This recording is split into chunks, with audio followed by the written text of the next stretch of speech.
maybe you'll be a talk show host someday. You never know. I mean, that'd be kind of cool, wouldn't it? If I'd started this 10 years ago, I think I would have had more of a shot. I think now everyone and their dog has a podcast. So it's kind of nice for me just to document. Like, I don't know if if there was a recording of you talking to your dad or your mom from, I mean, there's not, but wouldn't that be nice if there was, Yeah. It's kind of cool to just Yeah, both your mom, my wife, and I wish we had documented our stories of our parents, our mothers or fathers, grandfathers and all that, because they led such interesting lives, Right. Yeah. They made it through the Great Depression and a couple of world wars and all that, and so they had a lot of stories to tell, but we don't have it documented. Yeah. Did they tell you some of the stories? Like, do you kind of... My father actually wrote some memoirs that were very helpful in knowing, what life was like when he was growing up, especially during the Depression and when he was a young boy, because they were very poor, and my mom was, she grew up on a farm, so they weren't rich either. So just being able to get a job back then was something that was really great. Yeah. Oh, I didn't know that. Do you still have copies of your dad's memoirs? Or Yeah, he wrote, I still have that. So yeah, because you wrote a book, kind of a memoir. I don't know if you call it that. You gave it to us for Christmas about your life, which is very cool. And I was talking to Mom saying, like, what I would really love to get for Christmas this year, sometime soon, would be those stories you wrote in that class you took. Oh, yeah. Where it was more like, instead of chronological, it was more like the most memorable, right? Vivid type, like, because those stories are great, and I printed them up and I saved them, but I've got them just in like paper, which is kind of just not like, if they were in a book, that would be so cool. Yeah, that's English teacher who taught that course. She said, most people write their life story. They start, well, I was born here, I did this, I did that, and blah, blah, and it gets so boring. Yeah. She said, don't do it that way. Pick out, a happening, an instance, something you remember, and just write, a couple of pages on that. Yeah. And then move on to another one. So that's what we did in that class. Maybe we wrote 10 short stories, so to speak, of incidents in our lives, which really turned out to be a lot more interesting for somebody like you to read than, just a blah, blah, blah, blah biography, which would put you to sleep. Yeah. I mean, both are good, but I think, like, I was kind of inspired by that. Like, I've been telling the kids stories from my childhood at night. Yeah. And I used that template where I'm like, I try to think of the things that are the most vivid, where there's like taste, smell, touch, and then if you tell them the story like that, they really get into it. Yeah, or maybe how you felt at some point in time, That's, the one I really wish I had talked to more was your mom's dad, because he came here during the Manhattan Project and worked on, the first nuclear weapon and all that here, which ended World War II. But we don't have any real story of what life was like here in Oak Ridge back then in the 40s, when all these young people came here and got together and did this big project, and it just would have been very interesting to have heard his tale of how that was done. And his voice. I mean, I would totally listen to that. Probably over and over again. Yeah. If I had that. Because they were in their 20s when they came here, and they met, got married, raised a family and all that. But this city was so interesting back then when it was being built, in just a few months they built a whole city. Yeah, for people that don't know, Oak Ridge was created by the government as a secret city. Was that like the late 30s or early 40s? Or? From about 41 to 44 or 45, yeah. So, and we've had some friends we've talked to who grew up here back then in the city, and they would say they would go to school, and when they'd come home, they almost didn't know their way home, because there'd be a whole new subdivision, a whole new block of houses that were built. I mean, it was just incredible that people could build houses in just hours because there were so many workers there, to put them together. Yeah, that's interesting. Yeah, I think that's what's cool about, like, my kids people still love a good story. Oh, You know, yeah. you'd think that with Netflix on their tablets that they wouldn't really want to hear us talk about our childhoods, but they do. It's kind of like people just love a good story, especially if it's where you're like, if you know, if it's your grandparent, that's a story about you. That's like, that's kind of where you're from too. So you have a stake in the story. Yeah.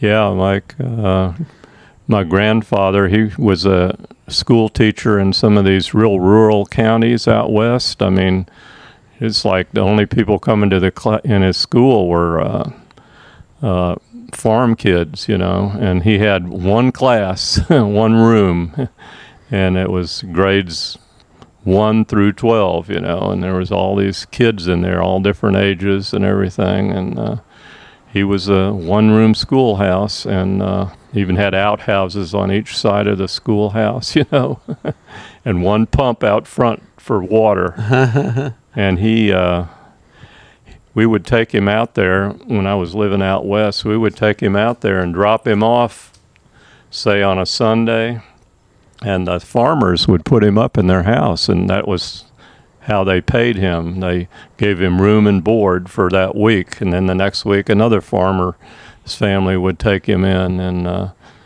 and then sometimes he'd get snowed in and we couldn't pick him up, but when we could, then we'd bring him home for the weekend and then take him back on Sunday so he could start teaching again. It was So he was teaching him how to read and do math and all that stuff? Everything, you know, everything. Did he have a degree, or is it just kind of like you just qualified and you just do it? Yeah, he's probably at most had a high school education, and I don't think my father even had a high school education.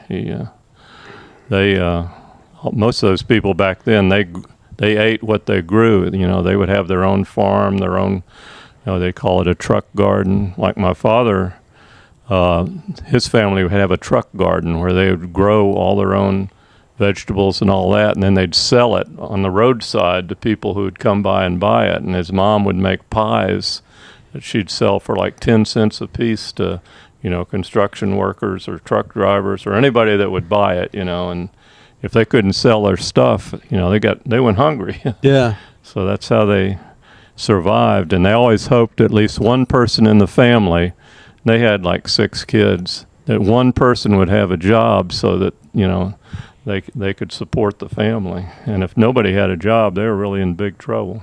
Yeah. I mean, it sounds kind of nice in a way. I guess the grass is always greener, but not having just the Wi-Fi and the stress and all the endless information you have. You're just trying to survive with your family every day. I mean, it sounds very hard. I don't want that life, but it sounds... it sounds romantic, but it's hard. Yeah. Very different than how I grew up or my kids are growing up. Yeah. It's like, oh, the internet's out. This is horrible. This is the worst inconvenience of all time. We don't have the internet for a week. This is hard. Yeah, they grew up in Oklahoma, which, you heard about Okies, and if you ever read Grapes of Wrath, it was really kind of a rerun of Grapes of Wrath, where all these people, most of my father's brothers and sisters, they ended up going out to California because they thought that's where the land of milk and honey was, you know. So, but they were all pretty poor. Yeah. So because you were a kid, you lived. Was your dad he was in the military too, right? So well, he worked for the Army Corps of Engineers, and wherever there was a project, that's where he lived and where we moved.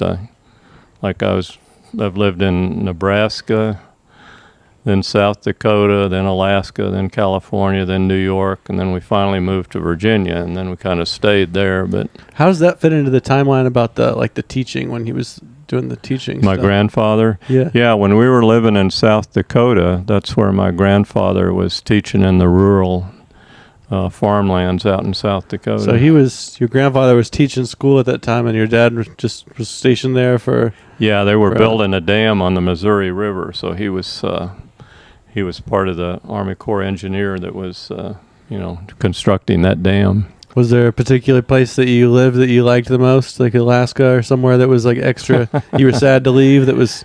Yeah, I really enjoyed Alaska because we lived on Elmendorf Air Force Base there, and right outside Anchorage, and there was a whole lot of snow every winter, and it really wasn't that cold. It's kind of southern Alaska, so it wasn't that cold, but a lot of snow. You could just have, you could sled and skate, and I don't know. Just to me, it was a lot of fun.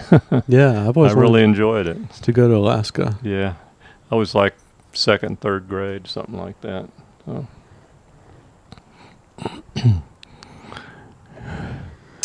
Yeah, that's interesting. One of the things I like to talk about on here, usually we talk about like creative stuff, like it's comedians or musicians, and Yeah, I know you kind of, you know, career-wise, maybe not like artistic, but you paint the rocks here for the little free library, yeah, and you're good at drawing stuff. yeah. I always liked to draw. As a kid, I wanted to grow up and be a cartoonist, but I wasn't good enough for that. But yeah, you probably talked with your mom, and she runs a little free library where people know what that is. You bring a book, take a book, all that kind of stuff, and she likes to put a rock out there with a book. You know, maybe I don't know, a popular character for the kids like Peppa Pig or Who's the Cat? Ralph? Yeah. There's a bunch of them. Yeah, there's all kinds of cats. Just like there's all kinds of pigs, you know. Yeah, and pigs and dogs and cats. And then we got all these Pokemon figures. So she takes rocks and paints them white background and all that, and then I put a figure on it, a character that Pete the cat. That's who I was trying to remember. And she likes to put the rock with the book, and the kids get real excited about that, you know. And here's their favorite book with their favorite character, and here's a rock that goes with it. Oh yeah. And you know, we're only talking a rock, you know, this big. So I get excited about that. That's cool. Yeah. Like a handmade piece of art, a one of a kind. yeah. So you know, it's just fun to see kids get excited about books and rocks and all that. So, and since we're retired, we have the time to do that, and we live real close to a school. Yeah. You know, school's only a block away, so there's always little kids, grades 1 through 4, kindergarten, that are coming by here, and they stop, and so that makes your mom feel real good. You know, like she always liked kids, so. It's like you were saying about trying to work to keep socializing and keep up with people. It seems like you guys have created a little community hub here where people can come by and grab a book. Yeah. Like that kid Dalton, he comes by every Sunday, right? You guys are kind of like his surrogate grandparents. He must have 100 Pokemon rocks by now. We keep painting them, and he keeps enjoying them. I mean, that's what you do it because you just love to see a kid's eyes light up, and you know, yeah, and love to have that rock, you know, and they know it's made just for them, you know. So, and sometimes after kids have a rock for a while, they'll trade it or leave it somewhere, and somebody else will find the rock. You hide it at a library or some place, say a civic center or around a track where people are running or walking, and people find them and take them home, and maybe they'll leave another rock. So sometimes these rocks will go from state to state. Yeah, you know? Yeah, we get them in our neighborhood sometimes too, and they'll have a little like web address or something on them where you can. Is there a place online that shows the stuff you guys do? Oh yeah, yeah. There's like a Facebook page or something. Yeah, a number of Facebook pages. There's Oak Ridge Rocks. There's Harriman, which is a city nearby, rocks, and yeah, all kinds of different places where people will post their artwork. You know. How did you guys find out about the rocks? There was this game a few years ago where people would hide rocks, and then for a while they were calling it geocaching, I think is what they were calling it, where you'd give the coordinates and you could find it, you know, and then you would take the rock and maybe you'd leave another rock or you'd leave a note or something like that. So we kind of got into leaving rocks at various places and all that. And then when we started the Little Free Library, your mom said, hey, we'll use the Little Free Library as our place to put rocks, you know. So we started doing those two together, which made the Little Free Library a lot more popular. And that just thrills your mom to death to see these kids coming by, you know, enjoying rocks and books. I mean, you probably like it too, though, right? Oh, yeah, I really do, yeah. Yeah, I like to paint the rocks, but like I say, I just really like to see kids enjoy them. I mean, there's no sense in painting something if somebody's not there to enjoy it. You Yeah. know? I mean, that's what you're doing it for. So Yeah, it's kind of like I got more and more into recording my own music, but then it kind of became more and more like just in the bedroom alone making the music, and you put it on the internet, and was kind of like, well, this doesn't really feel that good anymore if you're just doing it alone. Oh yeah. So that's kind of like this podcast or comedy. It's like, it's kind of like what you're saying about the rocks. Like there's other people there. So that's really the point of doing the art, is to connect with people.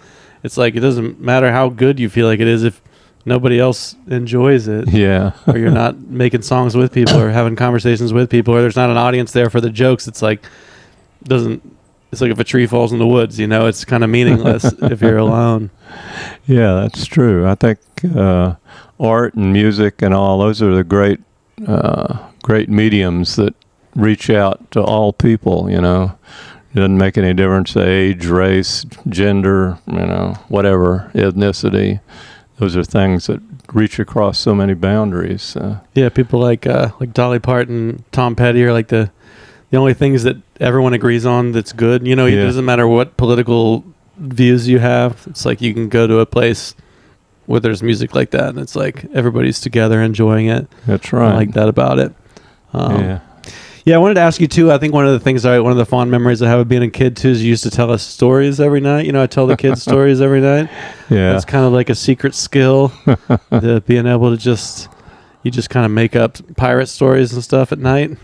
Yeah. Remember that? Yeah. We had some favorite characters, you know, that I don't even remember them now. It's been so long ago. It's like 35, 40 years ago. Yeah. But we had some characters, you know, there's this one kid who was the bad boy, you know, who was always doing bad things, and he'd always get spanked at the end of the story. You know, you kids just loved it when you'd get spanked. Oh, really? Because he really deserved it. He was really mean, you know. He would do really mean things. Oh, and then That's interesting. Yeah. Then there was the rich kid. I think her name was Mercedes or something, who just was so rich. She just had everything, you know. I mean, like her dollhouse was as big as everybody's house, you know, just for a dollhouse, you know. So just kids love to hear stuff like that, you know. Yeah, it's kind of like watching a princess movie or something. It's kind of fun to watch, to live vicariously through a kid that has all the things you want. And it's interesting because I don't remember the bad kid getting spanked, but we were talking with grandma, my mom, we were talking about how one of my kids, June, really likes to hear stories.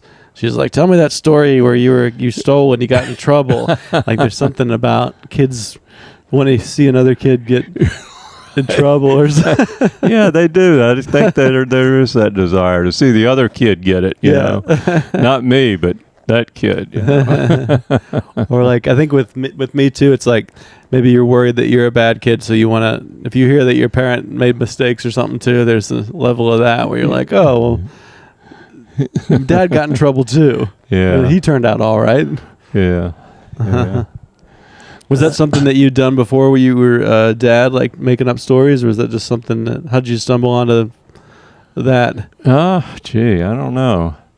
I guess my parents read books to me at night before I went to sleep, but they didn't usually just tell me stories. I don't know. I guess that's something that we got desperate. We ran out of books, so we had to start making up stories. Do you remember if you would like start the story having no idea where it was going, or would you kind of go, all right, I'm going to tell a story tonight, so I better start thinking about it 30 minutes before?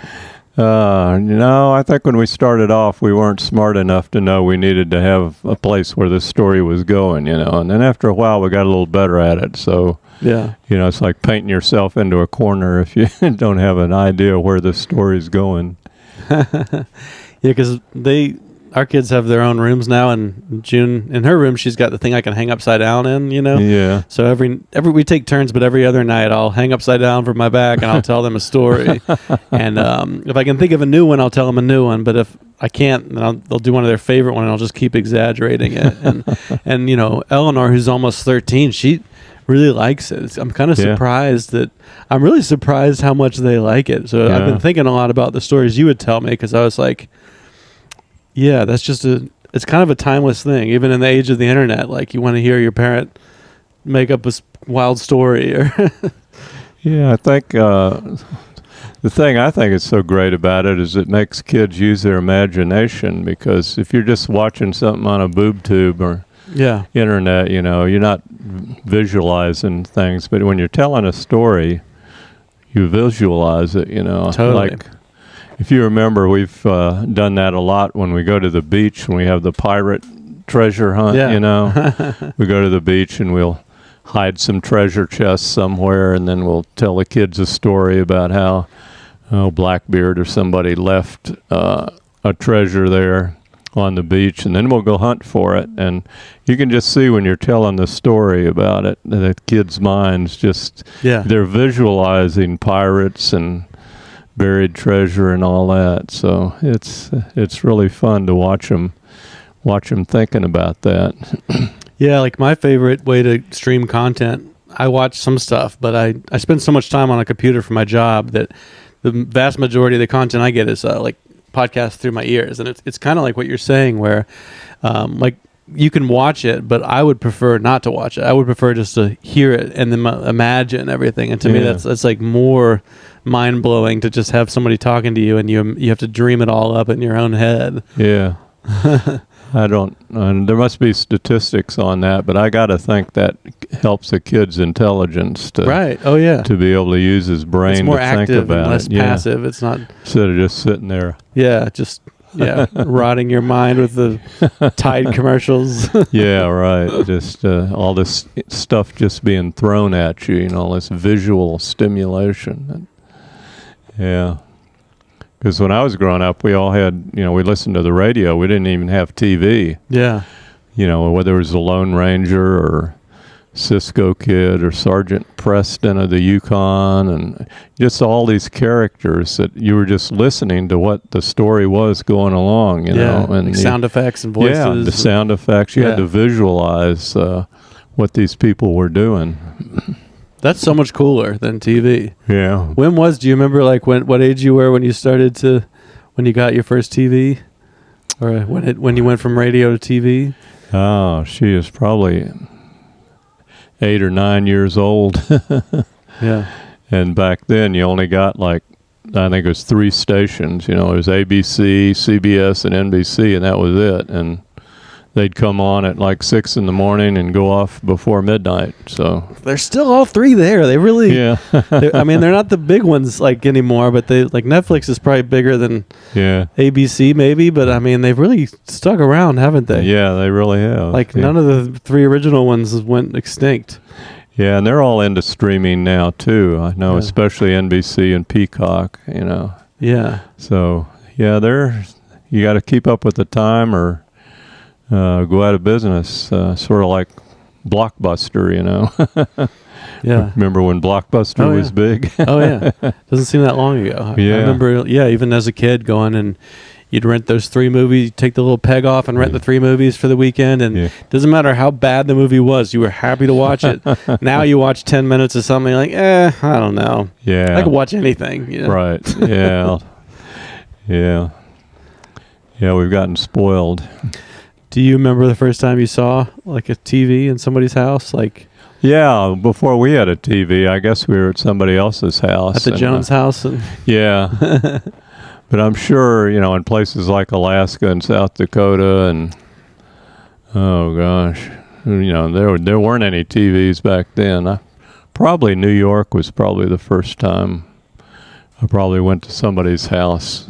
We lived there for a year. And you didn't live in the city, did you? We lived out on Long Island for about a year, and then my father, it was so hard to get into the city to the job. He had to take a train, then a subway, and then my mother had to drive him to the train to the subway. Then he'd get there, and then you have to do the same thing at night. It took him, 12 hours just to do all that. You get home and sleep for 1 hour and then just wake up. Yeah, it was really bad. So he was really glad when he got the job down in Virginia, where he worked for the Army Corps of Engineers down there. And then we moved down there. And so we were there for, I guess, until I left home. So I lived there at least 10, 15 years. Oh. Yeah, because your sister stayed in that area, right? Yeah, right. Yeah, it's changed a lot, of course. And Yeah, now, DC is just creeping all the way. It's going to be in North Carolina eventually. It just keeps going down. Yeah, I think DC extends all the way to Richmond now, I think. So, yeah. But when I was born, or not born there, but lived there, it was all rural, very, very rural, and we'd go fishing and camping out and all that there. So it was a great place to grow up at that time. Yeah.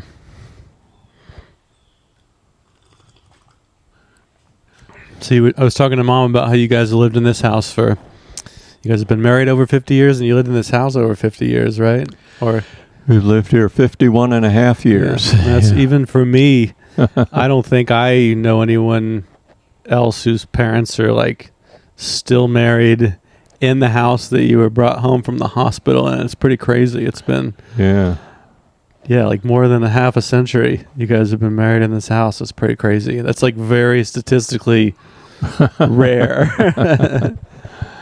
Oh, yeah, it's very different than when I was growing up, and we lived in a different house every year, in fact, sometimes only half a year, and we'd move to another house or another apartment, and we never owned anything, That was really sad, so. Is that why you wanted to just get one house and stay there forever? Yeah, we're not going to move anymore. Yeah, that makes sense. Yeah. I almost feel like I was a little handicapped from being, like when I went to college, I had never been the new kid anywhere. It was like, whoa, I've never, K through 12, the exact same. I didn't even realize that it took me a minute to figure out how to be a new kid. So I never moved once. Yeah, it wasn't fun always being the new kid on the block, especially for boys. You usually had to get in a few fights, before people would say, well, okay, he's all right, because they always try to push around the new kid. But when I was growing up, the biggest thing we had to bring kids together is baseball. Back then, everybody played baseball. Yeah. I mean, there was football and basketball and all that, but baseball was the national sport. Baseball was king. Yeah, so you could always get up a local game, just sandlot baseball, and so you got to know people and got to make friends and all. I wasn't very good, but, I could play well enough to, be part of the team. So baseball was a great integrator of kids in the neighborhood, no matter where you went, whether it was Alaska or South Dakota or... Yeah, it's interesting. Baseball is kind of, I guess it's become probably just increasingly less popular with just more fast-paced attention span stuff. Like I think, baseball is still a thing, but you don't hear about it as much as football or basketball or soccer anymore. Yeah. Yeah, it's just kind of, I don't know. I get a little ticked off too when I see these huge salaries that some of these people are making, and it maybe turns out they're not all that good anyway, but they make all this money. And you mean baseball players? Yeah. You still watch it? No, I haven't watched a baseball game in years. So yeah, I watch some football and basketball, but not as much as I used to. Yeah, I mean, I have fond memories of us playing baseball down at Linden. That was cool. I guess I was good at that because I didn't really realize at the time that I wouldn't be as good at other sports because we've been playing that since I was little. You would like hit me fly balls and grounders and pitch and do all that. It's funny because I took the kids to Weigel's to get an icy yesterday. I was remembering we used to go. Must have had some agreement that if I went and played baseball and got all hot and sweaty, then we could drive to Weigel's and get a cherry icy and a comic book.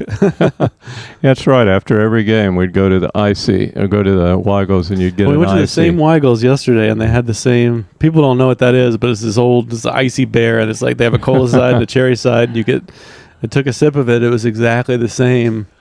Was Derek still working there? I don't know. I don't think it was Derek because I think I would remember him. He was very eccentric. He was a more normal looking dude. He kind of looked like me. It was like a ginger dude about my age. Yeah, Derek's kind of a legend. I think he's been there for 50 years. However long Weigel's has been there, he's been there, Yeah, because we used to just ride our bikes down there. Yeah. Nobody wore helmets. Just ride across the thing. We just get an icy and just sit there and watch people. Yeah. Even my childhood is, when I describe it to my kids, they feel like it's prehistoric. Yeah. Just, the lack of content or how unsupervised we were allowed to be. Yeah. Nobody wore helmets. There's just little things that are so different now.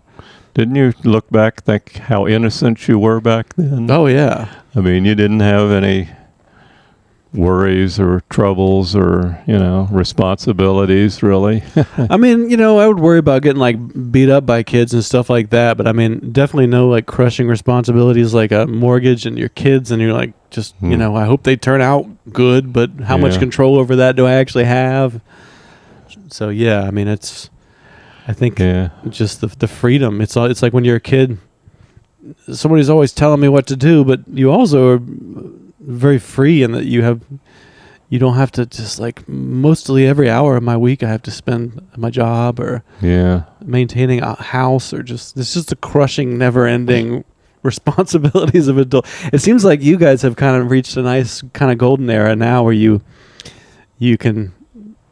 I don't know. How do you feel about retirement and just the? Oh yeah, this is probably the best years of our life, and we've been fortunate. We're not rich, but we have a comfortable retirement, and we live in a good city. It's safe. I mean, just like y'all grew up here in Oak Ridge. I mean, it's a pretty safe city, and there's not people running around dealing drugs and gunning you down and robbing you and all that. I feel sorry for kids who have to grow up in some of these big city ghettos where that's the only life they know. It's hard to get out. You don't know if you go out where you're going to get shot or not. I mean, it's very dangerous, and this is just a very different place to live and grow up. Yeah, I will say each time I come back to Oak Ridge, Tennessee, I kind of get it a little more. Whereas when I was 20, I'm I want to live in a place with, you can go hear a punk rock band on Tuesday night. I want the excitement of a city. But now that I'm middle-aged with kids, I'm I kind of get Oak Ridge I don't not get it anymore. Yeah. It's you want just a stable, safe, you want good schools. You kind of we live in a neighborhood now that's perfect because we can be downtown at the comedy show in 10 minutes, but it's just kind of a boring suburb neighborhood, which is what I want. Your kids can be out playing in the street. I don't want to live right next to downtown. Yeah, boring is good sometimes. Yeah, just there's a school. It's quiet. It's weird that when I was in my 20s, I wanted to live next to the bars and but no, I want that a little farther away now. Yeah. Gee. Yeah, I guess, I don't know. I think I'm about the same age as you were when you started having kids too. I think it's kind of interesting. When you were probably in your early 30s when you started having kids, or? Let's see. I guess I was 32 when I had my first one. I think that's exactly how old I was. I was either 30. I think I was 32 when Eleanor was born. So it's kind of a nice age because you've gotten to live a little. Yeah, you've had your single life. You've had your unkidded life with your wife for a few years, and you've bought a house, and you got a kind of a job and a career, so it's about time to start having a few kids. And I'll preach this to anybody. If you decide not to have any kids, don't want to have any kids, that's fine, but when you get to be my age, you'll be sorry you didn't have any kids. Yeah. I mean, even if you have to adopt a kid or something, because at this point in life, you're not going to be out doing all this sports stuff and going to single bars and all that. So, your life is enriched a lot by having kids and grandkids and having them come over. Just I don't know, you probably haven't addressed this, but this week, Ryan and his kids are here because there was a big hurricane flood in their home. So, in Asheville, so they came here, and we're glad to have them. And that's just really great. That's nice. Even after I think we've been here almost not a full week, but I wonder at what point it would be. You've been here long enough. After a month, we're like, hey, what's for dinner tonight? Start charging your rent, or something. I mean, it's kind of nice for us too. I mean, it's like nice that we can be here. I was saying, like, it sucks that our house is torn up. We're kind of squatting in your house, but it's also nice to have help with the kids. Yeah. Sometimes when I get to hang out with the extended family, I just want to lie down because somebody else can help entertain my kids or think about what's for dinner. I mean, that's just every day. It's like, what are they going to eat in an hour? How are they going to get to their lesson? I mean, now there's no school and no lessons or anything. So it's an odd time. But yeah, I think we definitely will always remember this time. This is like, anytime you get plucked out of your routine, we're like, oh, remember that time we just went and lived with Grandma and Grandpa for a while because there was no water or electricity? Yeah. And Asheville got destroyed. Yeah, that's kids. Your kids, we've talked about that. They went through COVID a couple of years ago, which really took about a year out of their life. And now they got this massive flood due to Hurricane Helene, which might destroy the rest of their school year. I don't know. It certainly destroyed a lot of lives in Asheville. Yeah, and it's weird because I had my whole childhood nothing like that. It was just business as usual. There was no pandemic, no hurricane. But, it does make you realize that a lot of people in the world, well, you just look at Ukraine and Gaza, these kids over there, I mean, they're getting bombed and blown up every day. And then and there are places in this country where there are tornadoes that happen. And, it's just, we've been, as a family, very lucky that we haven't gone through a lot of that, which makes you appreciate more what other people have gone through. Yeah, I mean, I think it's good. I think long term, it's like, certainly it's horrible for anybody that's had permanent damage. We got off pretty lucky. I think long term for us, it's probably it makes you appreciate what you have. You really check yourself that, like, oh yeah, the water coming out of the faucet, like, that's a privilege. Wow. Being able to flip the lights on or, just fill up your gas tank. Like, I mean, there was 5 days where we were just like, wow, we're just no showers, you can't even, you got a little bit of gas and you're like, should we drive and see if there's civilization? If we use a little bit of that gas and there's not, that could, like, I think it's long term, that's kind of good for you to be like, yeah, all these things are privileges that can go away at any moment. You get just used to it and you're like, there's not any good movies on Netflix tonight. You realize how spoiled you are. Yeah, and you took a real risk, I thought, when most of the roads out of Asheville were closed.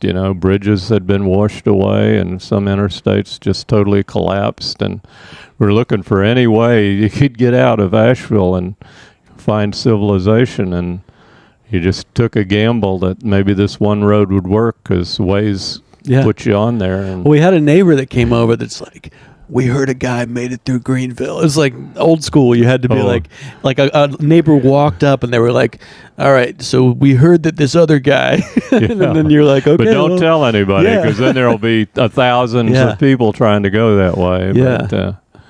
Yeah. But, so it's not boring. I mean, it's exciting, but you made it. Yeah. Yeah, that's an adventure, I guess you can tell your grandkids about. Yeah, hopefully there won't be another one for a while. Yeah. Well, it hadn't been one for 100 years, or more than 100 years. Yeah. Let's see, what else did I want to ask you about? I don't know. We're at 40 minutes. Do you want to? Yeah. Whatever you want to talk about, it's fine with me. I'm retired, so I don't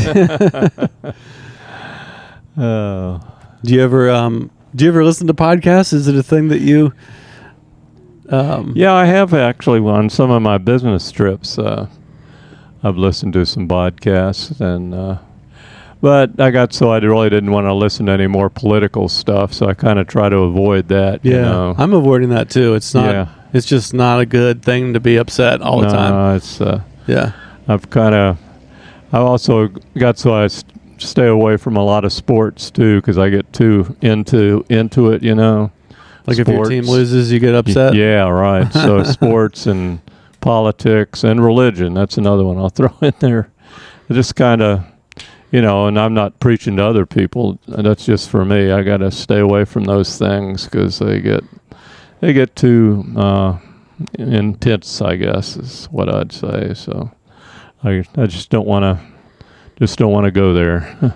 Yeah, I mean, being older than you were, I mean, do you think about like religion or God or things like that more at this phase of life, or is that? I guess those would be one of the areas I've been very disappointed in, you know, as I've gotten older. You know, for a long time I was pretty religious and very active in churches and, you know, on the boards that were helping to run the church and selecting new people and all that. And then I got disappointed in the way a lot of churches were run, and I like to see things done efficiently, and I didn't think they were real efficient. And then I don't know. I don't want to criticize people, but a lot of people claim to be religious, and I just don't think they are very religious. You know, if I look at the way. And again, I'm not religious, but you know, if I look at the teachings of Jesus, and then I look at a lot of these Christians, and they say they're Christians, I say you're not following what Jesus said. Oh, yeah, you know, for sure. There's a famous quote. I don't know if you've heard of Mahatma Gandhi. I think his name was. He was first prime minister of India. He's probably Hindu. I don't know, but anyway, he once famously said, "I love your Christ, but I do not love your Christians." Yeah. And I see that playing out now a lot, especially in this election year. Oh, yeah. You know, where I look at these people who are so-called Christians, and I'm saying, man, if you're a Christian, you ain't read the Bible, buddy. Yeah, and I think there's, you know, like a silent majority of Christians that are real cool, but then it's just like anything else, where the loudest, most obnoxious ones are the ones that you see on the news or in your, you know, like they're the ones that are out yelling at you. Whereas, you know, I think like the real teachings of Jesus is to be humble and be giving and turn the other cheek and be kind and tolerant. And, you know, I'm not saying I'm a great Christian, so that's, don't get me wrong. I'm not, but people who are saying they are ought to walk the talk, you know. That's what I'm really saying. So yeah, I mean, people get different things out of it. It's like we don't go to church. We go to church once a month for the free breakfast, you know. So and then we go like every once a quarter for the piano recital. So that's kind of our church, and they seem like a pretty cool church. But I feel kind of conflicted about it because like I hated going to church and don't ever want to go. I had to go every week, you know, growing up, and it was so boring.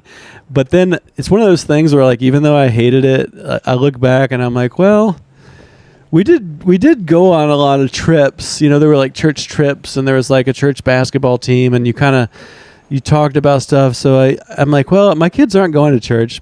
I hope that I'm not, you know, a bad dad because I'm not exposing. Like I know a lot of people will go to church not even for religious beliefs, but because it's a sense of community. You know, it's like your kids have another group of kids that they can go do Habitat for Humanity with, or you know, take presents to less fortunate kids. Like there were some things like that I think were good for me when I look back. That you don't realize it at the time, and I'm like, well, we're about halfway through. Our kids living with us, and we're not doing it. So I hope that I'm not.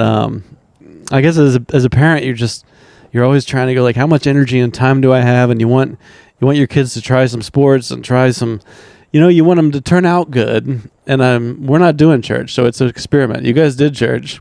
I turned out the way I turned out. Yeah, I'm doing the opposite, and I hope it's the right thing to do. I mean, well, I wasn't raised in a real religious family. We went to Sunday school or went to church, you know, most Sundays, but, you know, I didn't really ever get much out of it. So, But, my parents never pretended that they were these great Christians, and all that. So I give them credit for that. They didn't put on any false airs. There can almost be like a vanity to it or something, right, which is the opposite of humility. But, if you look at what's happening in a lot of these churches, and, you can pick out the Catholic Church, the Southern Baptist Convention, and you look at the number of Scandals. Sexual abuses that are being gone on with these people who are supposedly leaders of the church. You got to wonder,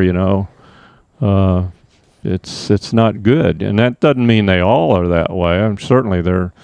When I've gone to church, I have met some people that they are really true Christians. They really walk the talk, but a lot of them don't, So yeah. But again, I'm not down on religion. That's just the things that bother me, and that's why I'm not real active in any religion right now. And I could get into the other religions like Islam. I'm sure it's a great religion, and people are misusing it to justify killing other people. It's like, that's crazy. I don't think any God would want you to kill other people just because they think differently than you do. Yeah, and I think most Muslims aren't doing that. That's just the extremists. That usually, maybe it's 5% who decide that they're gonna do all this crazy stuff, and it's kind of interesting to me because I think it's more the stereotype that all your life you're like, I don't care about religion, but then when you get in your older years, you go, maybe I better start going to church, so I can get in just in case it is real. But you're kind of the opposite, where you went all those times, and now you're like, I don't know. I think I'm just not going to go. Yeah. I guess you're not. Yeah. But again, I'm not trying to convince other people or badmouth anything. It's just my own experience and all. And I've played on church softball teams and stuff like that, and it was a great bunch of people, and I really enjoyed it, and I don't regret being involved with the church, and I don't regret knowing some of the Bible, so that I feel like I know a little bit about it. Nice. I wish I knew more about the Quran, so I could understand a little more about Islam. But again, it's people use religion for the wrong reasons too often. I think that's another thing I wanted to ask you about is you're learning Spanish too at this phase of life. So you kind of are deliberate and disciplined about trying to. So what's your reason for wanting to learn Spanish? Well, when you get to be old, I've read a lot of articles that say you really need to do something to keep your mind active. Try to learn how to play a musical instrument, learn how to do programming, or learn a foreign language. And it's not easy when you get old. If you really want to be fluent in a foreign language, you need to learn it young as a kid, and then you just pick it up real quick. At my age, you're not going to be fluent in it, but it does, it does make your mind have to think a little bit and learn a little bit. So, and I can, we have a lady who comes and cleans our house, so I like to pretend I can speak with her, and she usually understands what I say, That's great. Yeah. Yeah. I can say hablo un poco de español. I speak a little Spanish. That's one of the phrases I know. So, are there any restaurants or shops or anywhere in Oak Ridge that are Spanish speaking? Do you ever try to? Yeah, I might go to Salsaritas sometime, and I remember last time I went to Salsaritas, there was a real cute lady at the cash register, taking the money and all, and you could tell she was raised in this country because she spoke perfect English, But I just thought, well, she looks Espanol, So I said, "Donde naciste?" That's where were you born? And she understood me and said, she was born in Mexico, and all that. So yeah, anytime I get the chance to say a few words to somebody like that, I do it. And it's always interesting. They usually understand me, but then they come back with a torrent of fast Spanish, and I can't understand them. That's what happened to me when I went to France. It was, Quebec. It was like that too. They understand you, but then it's like that torrent. And you're like, can we drinking from a fire hose? Yeah. But yeah, it does keep my mind kind of active. So I try to keep my mind active. For one reason, my mom had real bad dementia. She died with Alzheimer's, and I always had this great fear that would happen to me. And I tell you, you don't ever want to see your parents in that kind of shape where they don't even know you. They don't know anything. I have multiple friends my age that have parents, so I'm very grateful that you guys are very coherent. So far. It's like, so one of my goals has always been to not get dementia, keep mind active, it's got to be connected, active. Right? Like, I mean, stretching your mind. Like, I admire that about you. I think you and Mom both are not the type of older people who. Not that you're older people, but you were still able to change your view about things. I think some people, they turn 50 and they're like, by God, I'm digging my heels on every opinion that I have, and I will, that you just get more rigid in your beliefs. And I think that, it does seem like surely Alzheimer's, like if your mind's so flexible, if you're trying to learn new stuff and stretch and challenge yourself, surely that helps. Yeah, it is. And your diet, just all those things, because Alzheimer's, there's statistics that if you don't get any exercise, if you have a bad diet, you don't keep your mind active, those things contribute. You might get it anyway just because of genetics. If you're cursed by genetics, sorry. But there's a lot of things you can do to at least try to delay it, I don't know. I don't think this has been proven, but, I'm like really into hanging upside down. So I know a lot about that. And there's people that are theorizing that we'll see if there's a link between that. Alzheimer's could partially be just a blood flow to the brain. Oh, yeah. It's like, there's gravity and blood flow, as you get older so it's like hanging upside down and getting on, because I feel like I get stuck on a problem at work and then I hang upside down and my head turns purple. Like when I flip back over, like I've got some good ideas. I got the answer. So I'm kind of wondering if that, maybe I'm doing something to prevent Alzheimer's by hanging upside down every day. It makes sense to me. I don't know. I haven't seen any statistics. I haven't either. That. It's just, you stay in good shape too. That's good. I'm just starting to get real. That's why I quit drinking a couple of years ago. You get in your 40s and you're like, okay, it's starting to hurt. Yeah. And you can see that it's coming. So it's not just kind of like, I do what I want, I'm going to live forever. You can really start to see like, this could be good for another 40 or 50 years, maybe. Like you said, some of it is chance. Yeah. But it's like time to start trying to, but then the problem with me is like I give up one thing and then I just kind of want to start drinking soda more. It's like, it's hard to just be a total, it's like I give up booze. So then I'm like, well, I'll start drinking some soda for a while, but then you just keep wanting more soda. So it's like, I've definitely wanted more sweets and stuff since quitting booze. And then at some point you have to be like, well, you got to have some vice. Yeah. Well, I admire you for giving up. When did you give up drinking? Like 2 years ago or something? 2.5. Yeah. Well, I haven't had any alcohol for over 6 months now. Yeah. So, that's great. And, but one of the main reasons I did that is because, I'm starting to get, I got neuropathy in my feet, on my legs, my nerves and all that. So my neurologist suggested I, either stop or greatly curtail alcohol because he said, it's a toxin in your body. Yeah. And again, I'm not preaching to anybody, but I don't judge other people. It can't hurt, to stop using alcohol. So I thought, well, what the heck, I might as well just give it up altogether. So, and they now have a lot of these non-alcoholic wines and beers and all. So, a lot of it's psychological. So you can be sitting there drinking beer and wine. That's what I've realized is a lot of it is just, I just want to have something to drink. I just crushed a Diet Coke and an iced coffee. It's kind of like half of it was just wanting the treat, Right.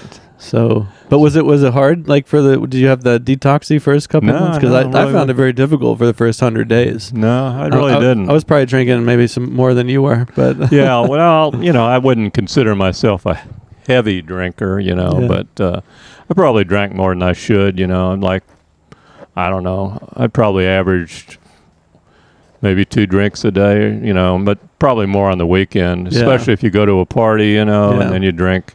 You may not drink all week, and then you go to a party and you have 6 drinks or something like that, And then you talk to your doctor, and he's like, well, if you had 4 drinks and they're like IPAs, that's 8 drinks, Yeah. And you're like, well, I'm not counting the way my doctor counts. I'm counting a can as a can, Yeah. Like a 9% Voodoo Ranger is like 3 drinks, so there's a lot of that too. Yeah, 1 can of some of that IPA stuff, holy cow, it's like, it's up there with the alcohol content of wine, like 9% and stuff like that, holy cow. I don't know if you relate to this, but I just realized, like, I just struggle with moderation. Like, I could have 0 drinks, but having 1 is way harder.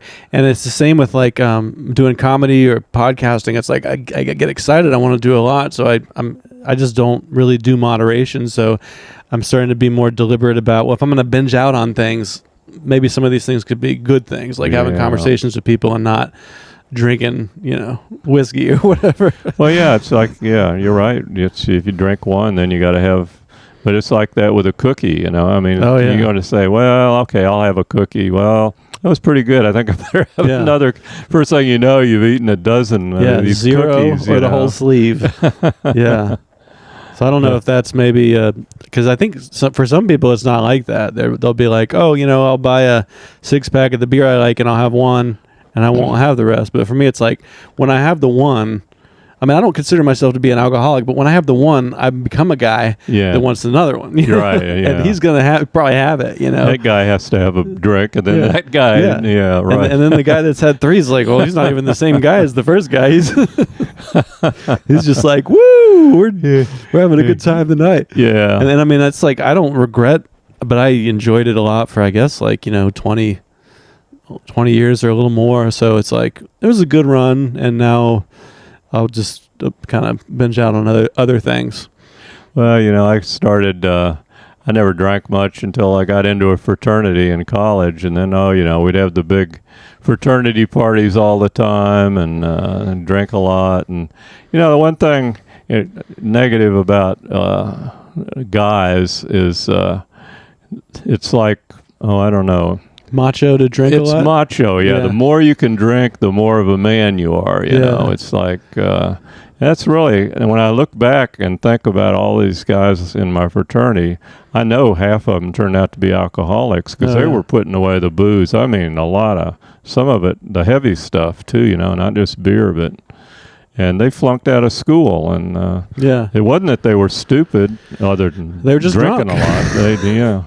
I've heard somebody said that, like, the reason for that is back in the old days, there was like, if you were going to like go into battle together, the men would like, you'd stay up and drink, and then you'd be like, all right, we drank poison together and we survived. So that tells me that we can go battle these Vikings together or whatever. So there's some old reason for it that doesn't do us any good anymore, that, men get together and they're like, he drank 12. Well, he drank 15, so he's even more of a man. And it's like, that's not. It's the opposite. It's not a good. If you're going into battle drunk, I don't think you're going to do too well. Well, no, not that you're fighting drunk, but that you proved before the fight. But no, that is. Guys have these myths about what's a real man, and that's one of them that needs to be taken away. That's pretty stupid, really. What do you think? What do you think it does mean? Do you have any theories at this phase? What it means to be like a good man or a real man? You don't have to answer. Oh boy, I don't know. Any wisdom for our listeners? Well, I don't. Whether you're a man or a woman, I think one of the most important things is always to be honest, of course, just and that, but to be if you say you're going to do something, do it, I heard, that's probably, if you were to look at some kids who really felt let down by their father, for example. It would be kids who said, my father always told me he was going to do this and he never did it, or, that, because those are the people your kids look up to, or those kinds of people. And I guess that's the trouble with a lot of kids from broken families in big cities. They don't have somebody to look up to, other than the local drug dealer who drives a big Cadillac or something, and like someone with integrity. Yeah, somebody with integrity and somebody who's not looking out for himself. And if he says he's gonna,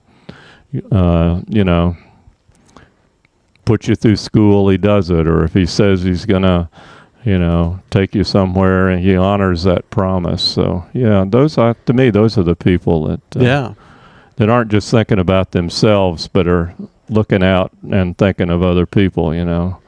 That's to me, that's the worst thing, is the narcissist who's only thinking about himself and his glory and all that. That is the worst kind of person. And I think those people live miserable lives. I mean, it doesn't sound like a good they're life. Inferiority complex people, but they make life miserable for a lot of other people. So that's I would agree totally. I think that's one thing I really appreciate about you and Mom, is you guys are very trustworthy.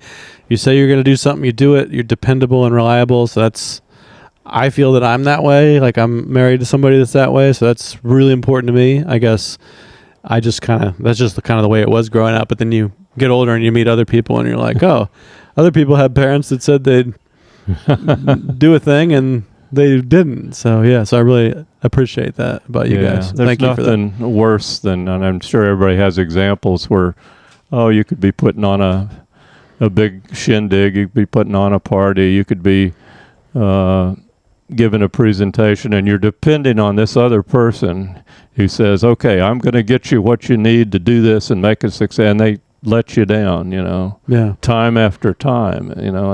Everybody screws up once in a while, but so you always want that person that you can depend on, and for a lot of people it's your parents or maybe your brother or something like that. You can depend on them, and when you get into a tight fix, well, like you coming here, it's like, hey, it wasn't the greatest thing, but you could depend, and we were here, that's important, especially in your family, that you have somebody like that you can rely on. Yeah. Loyalty. Yeah, loyalty, yeah. And, you ought to at least have that in your family if you don't have it anywhere else. But you'd like to have it at work. Yeah. I'm sure you've worked a lot of places where, maybe somebody's knifing you in the back and all that kind of stuff. Yeah. That's, Yeah, that's one of the things that's been nice about the Hurricane Helene, is seeing it's been such a politically divisive, tense year, but after the hurricane hit, the loyalty and the support in the community was like, I've never seen anything like it. And I didn't know what would happen. I was like, maybe people will get more like scarcity minded and be like, this is my water, but it was the opposite. It was like, I've never seen anything that's given me more faith. Somebody said, the worst of times brings out the best in people. Yeah. And I really saw that, which is very cool. Like, I kind of needed to feel a little bit better about humanity at the end of this friggin' horrible election year full of divisiveness. So that's like just feeling that the sense of loyalty and community really is there. But sometimes it's almost like during the best of times, people are like at their spoiled most worst, and there can be it was really it increased my hopefulness that people maybe humanity is going to make it another few hundred years. No, that's a great story. That's exactly what you want to happen in a situation like that. Instead of all of the neighbors deciding, well, I'm going to break into his house and steal his water or something like that. Yeah, because there's a lot of movies and shows that are like that. Like I had to stop watching The Walking Dead because I'm like, I'm trying to raise children. I'm not trying to watch people be sadistic to each other. If anything, I need some hope that, there is going to be a tomorrow. It seems like a lot of the content and a lot of the stories kind of are like, you're going to break into your neighbor's house and steal. It's like, that's, you got to watch how much of that stuff you put inside your head, especially if you're trying to raise kids, because you do need to have hope that there's going to be a good tomorrow for them. Well, you want role models that, you can look up to that live out what you just said, like people in your community. they were there when you needed them. Yeah. You know, and pretty awesome. That's awesome. You know.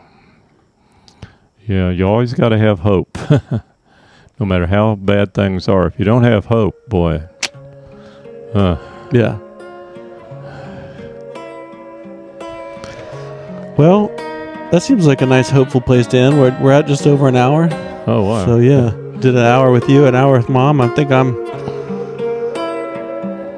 Sounds good. Yeah, we should do another one sometime, though. Maybe someday. But thank you for doing it. I appreciate it. What we're going to talk about here. Now we're going. Yeah, thanks for being on the podcast.